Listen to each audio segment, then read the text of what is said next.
This is Jerry Mathis, field agronomist for Beck's Hybrids in South Dakota.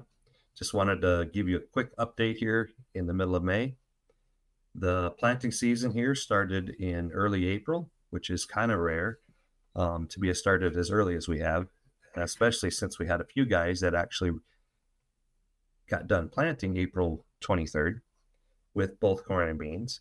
However, those beans and as well as that corn is up. It's looking good. It's rooting down very well because we had some great conditions for planting. We had a little bit of cool temperatures at that time, and then we've had a little bit of rain since then.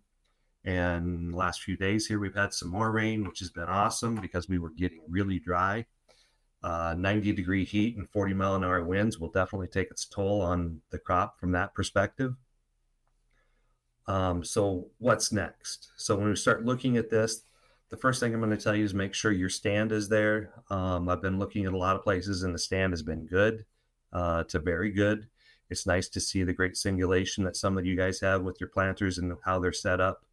It's doing extremely well, setting yourself up for a great year. The next thing though is probably going to be looking at some side dressing on some corn. We're in that V2, V3 stages for some of that corn already. And if you're going to side dress or you're split applying your nitrogen, it's a great time to start doing that or get that done at V3. PFR data has shown that it's beneficial to do that. I've had a number of guys that I will tell at V4 to V6 is a time when we don't really want to stress that plant any more than we have to, simply because we're setting rows around. And we want to get as many rows around as we can on that cob.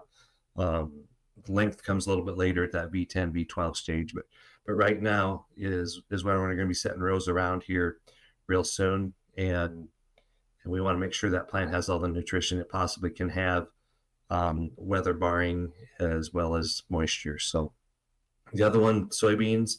Soybeans looking very good as well, whether that's in narrower rows or wider rows. We got a good stand coming. They're rooting down very well. We've had a little bit of crusting because we did have some ground that was on a wetter side on early that got planted, but overall it's not been very much. We do have some, like I said, some crusting, some sidewall compaction that way. It looks like we're going to kind of get through that. The roots are down below that for the most part from that standpoint.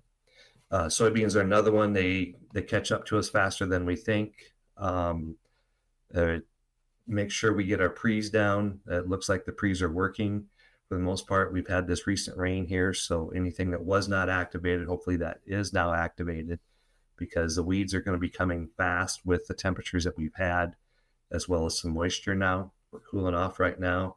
Hopefully that doesn't stay that way all summer, which never has. So let's pay attention to that crop, I guess, is the biggest thing. And the next step would be foliar fertility, possibly on some later beans. And that V3, V4 stage is when I like to get started, before R1 actually. And V3 on the corn to start side dressing nitrogen is a great opportunity there as well. PFR data has shown that you're going to get some yield response out of that. So just pay attention to the amount of water that we have, the amount of moisture that we're going to get. That's going to be as much of a factor as anything, because with drier conditions that we've had, over applying nitrogen has not been a good thing from what we've seen. So if there's any more questions, or if you have something, please feel free to reach out to me or call a seed advisor, and hopefully we can answer any questions you may have. And have a great day. Thank you very much.